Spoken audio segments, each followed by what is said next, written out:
오늘 함께 나눌 말씀은 열왕기하 14장 23절부터 27절까지의 말씀입니다. 거룩하신 말씀을 제가 봉독하겠습니다. 유다의 왕 요아스의 아들 아마샤 제15년에 이스라엘의 왕 요아스의 아들 여로보암이 사마리아에서 왕이 되어 41년간 다스렸으며 여호와 보시기에 악을 행하여 이스라엘에게 범죄하게 한 느밧의 아들 여로보암의 모든 죄에서 떠나지 아니하였더라. 이스라엘의 하나님 여호와께서 그의 종 가드 헤벨 아미떼의 아들 선지자 요나를 통하여 하신 말씀과 같이 여로보암이 이스라엘 영토를 회복하되 하맛 어귀에서부터 아라바 바다까지 하였으니 이는 여호와께서 이스라엘의 고난이 심하여 매인자도 없고 노인자도 없고 이스라엘을 도울 자도 없음을 보셨고 여호와께서 또 이스라엘의 이름을 천하에서 없이 하겠다고도 아니하셨으므로 요아스의 아들 여로보암의 손으로 구원하셨음이었더라. 아멘. 오늘 선포되는 말씀이 여러분 모두에게 은혜와 결단의 말씀이 되기를 주님의 이름으로 축복합니다. 예전에 김부용이라는 가수가 부른 풍요 속 빈곤이라는 노래가 있었어요. 가사를 보면 외모가 아주 뛰어난 여자가 있었는데 그래서 주변의 수많은 남자들이 그녀의 환심을 사려고 노력합니다. 그런데 정작 생일 저녁에 쓸쓸히 혼자 보내는 그녀를 보면서 말하는 거죠. 그런 게 풍요 속 빈곤이라는 거야. 여러분, 신앙생활에서도 마찬가지입니다. 경제적인 풍요, 물질적인 풍요가 많은 경우에 여호와 신앙으로 연결되지 않아요. 내 삶에서 고난 없음과 문제 없음이 내 신앙에 별로 도움이 되지 않아요. 대부분의 사람들은 잘 나갈 때 하나님을 잊고 기도의 자리를 이탈하고 내 힘과 능력과 인맥과 내가 가진 돈으로 얼마든지 잘 살 수 있다고 생각합니다. 풍요의 때에 하나님을 마음 중심에서 점점 구석으로 밀어내는 거죠. 전능하고 크신 하나님을 작고 왜소한 신으로 만들어 놓고 살아간다는 것입니다. 이런 모습들이 바로 오늘 설교의 제목이죠. 풍요 속의 빈곤. 경제적으로는 풍요롭지만 영적으로는 매우 빈곤한 상태. 쉽게 말하면 하나님이 없는 상태입니다. 그런데 중요한 것은 내 삶에 하나님이 없다면, 내 마음 중심에 예수 그리스도가 없다면 내가 비록 모든 것을 가졌고 내가 지금 전성기를 찍고 있고 최고의 풍요로움을 누리고 있어도 아무것도 없는 것과 같을 수 있다는 것입니다. 예전에 읽은 책에서 이런 글귀를 읽은 적이 있어요. Jesus plus nothing equal everything.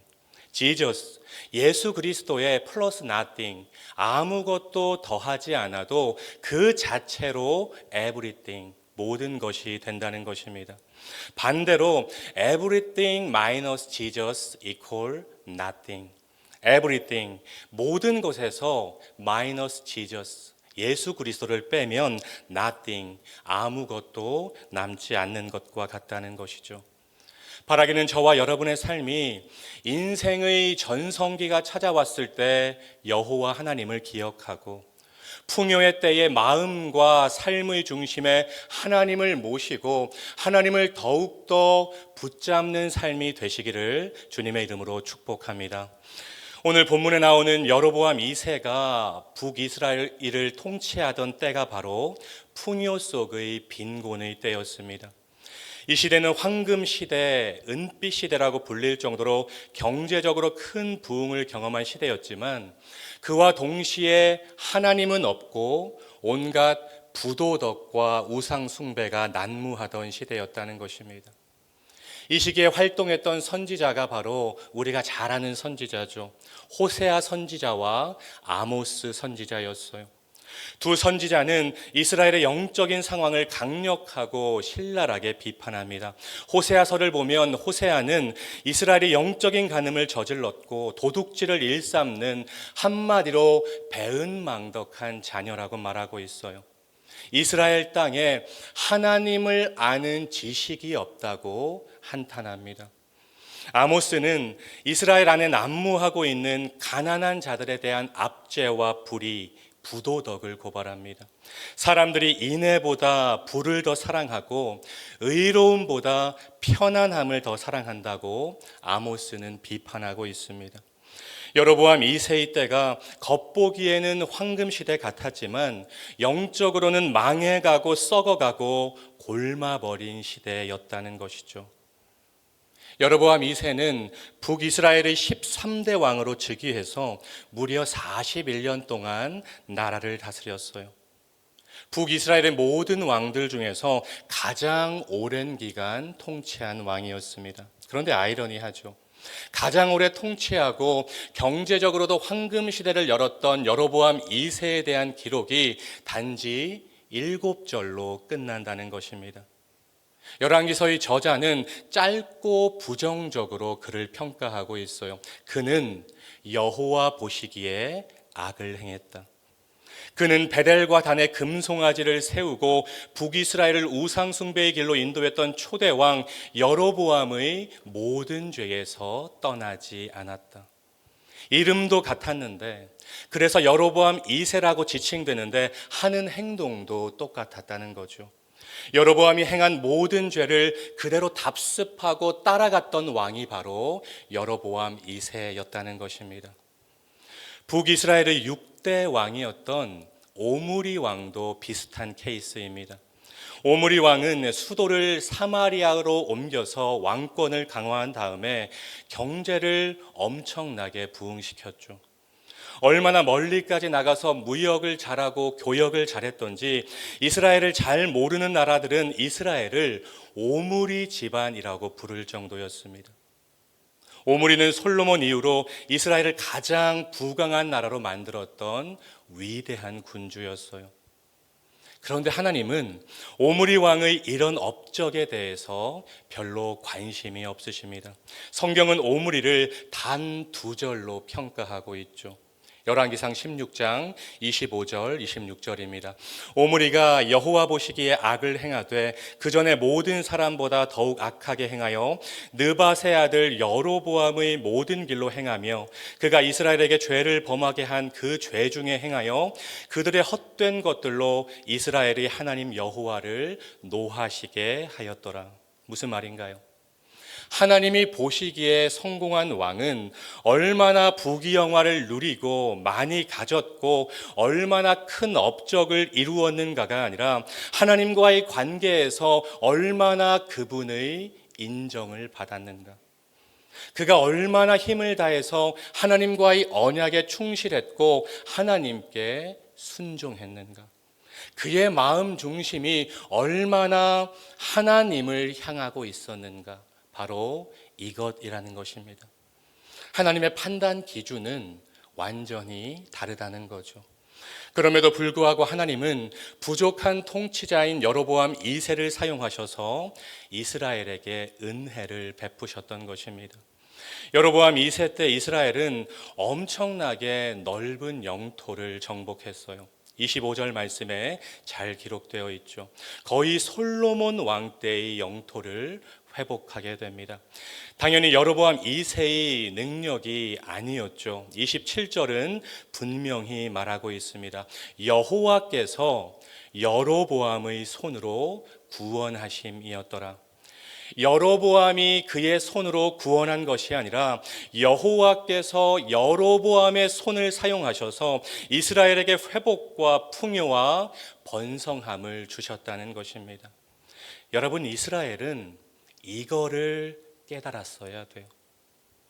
그들이 누리는 풍요로움이 어떤 정치적인 행각이나 외교적인 정책의 결과가 아니라 오직 하나님의 은혜의 결과였다는 것을 그들은 깨달았어야 돼요.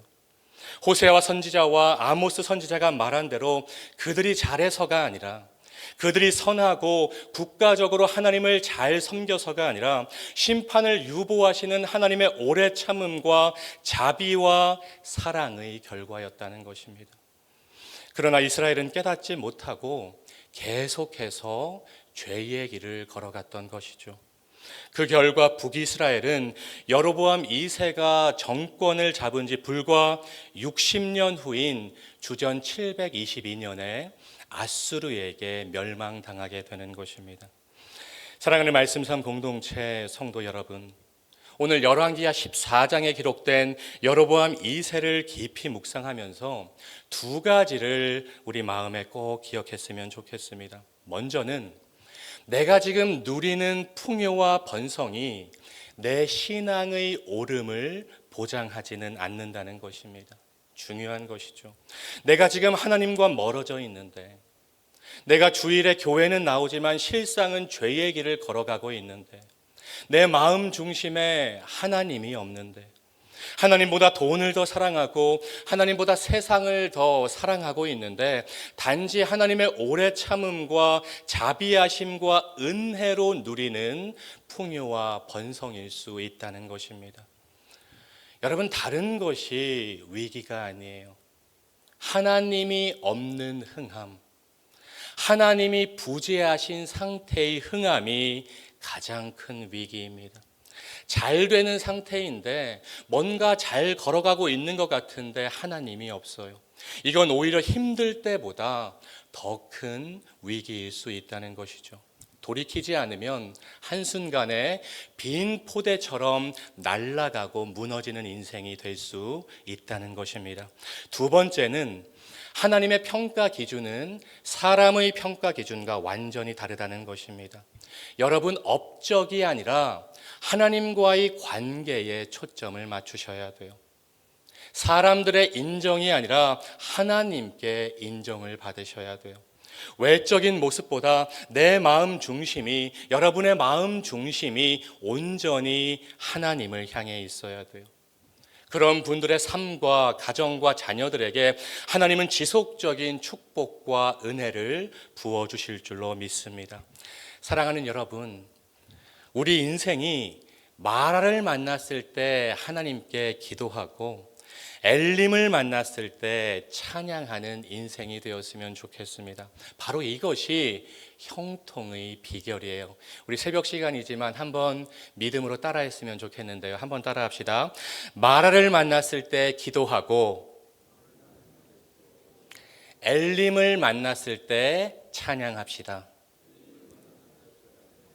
여러분, 이 한 문장을 오늘 여러분 마음 가운데 꼭 새기셨으면 좋겠어요. 마라, 인생의 쓴맛을 경험할 때, 고난을 만났을 때 하나님께 기도하고, 엘림, 오아시스, 인생의 전성기와 풍요가 찾아왔을 때 하나님의 은혜를 기억하고 하나님을 찬양하는 인생을 살아가는 여러분 모두가 되시기를 주님의 이름으로 축복합니다.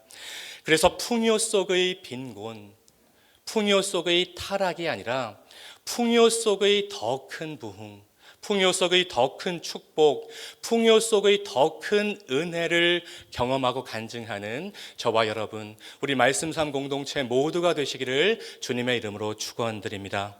기도하겠습니다.